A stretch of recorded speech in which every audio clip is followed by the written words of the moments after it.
محمد بلال بھائی ہیں، کہہ رہے ہیں کہ بیمہ پالیسی کروانا کیسا ہے؟ بیمہ پالیسی جو ہے وہ دو طرح کی ہوتی ہے، انشورنس جسے کہتے ہیں۔ انشورنس دو طرح کی ہوتی ہے، ایک ہوتی ہے جنرل انشورنس اور ایک ہوتی ہے لائف انشورنس۔ جنرل انشورنس ہوتی ہے اشیاء کی، ایک آدمی اپنی گاڑی کی انشورنس کرواتا ہے، اپنے گھر کی کرواتا ہے، اپنی فیکٹری کی کرواتا ہے، اپنی مشینوں کی کرواتا ہے۔ اور UK یورپ وغیرہ کے اندر تو ہر شے کی ہوتی ہے، وہاں تو گیزر کی علیحدہ ہوتی ہے، ہیٹر کی علیحدہ ہوتی ہے، چھت کی علیحدہ ہوتی ہے، کھڑکیوں کی علیحدہ ہوتی ہے، یہ عجیب و غریبی صورتحال ہوتی ہے۔ بہرحال اس کو جنرل انشورنس کہتے ہیں۔ جنرل انشورنس جو ہے یہ جوا ہے۔ کیوں؟ اس لیے کہ ایک بندہ مثال کے طور پہ اپنی گاڑی کی انشورنس کرواتا ہے کہ میں 1 سال کا 30,000 روپیہ دوں گا، 1 سال کا 30,000 روپیہ دوں گا۔ اس 1 سال میں میری گاڑی چوری ہو گئی تو کمپنی مجھے گاڑی دے گی، میری گاڑی کا ایکسیڈنٹ ہوا اور 5 لاکھ روپیہ خرچ کرنا پڑا تو کمپنی مجھے 5 لاکھ روپیہ دے گی۔ اب دیے 30,000 اور ملے کتنے؟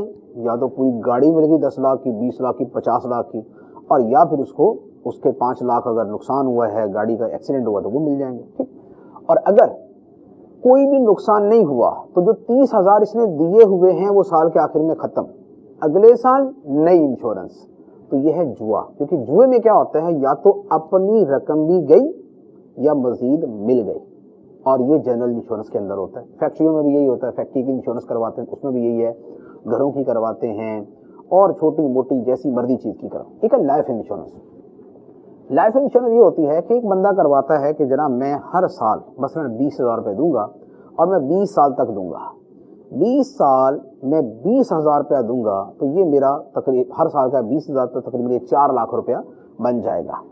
اب 20 سال میں اگر پہلے سال 20,000 دیے اور بندہ مر گیا تو اس کی فیملی کو وہ 4 لاکھ روپیہ ملے گا، حالانکہ دیا 20 لاکھ ملا 4 لاکھ ہے۔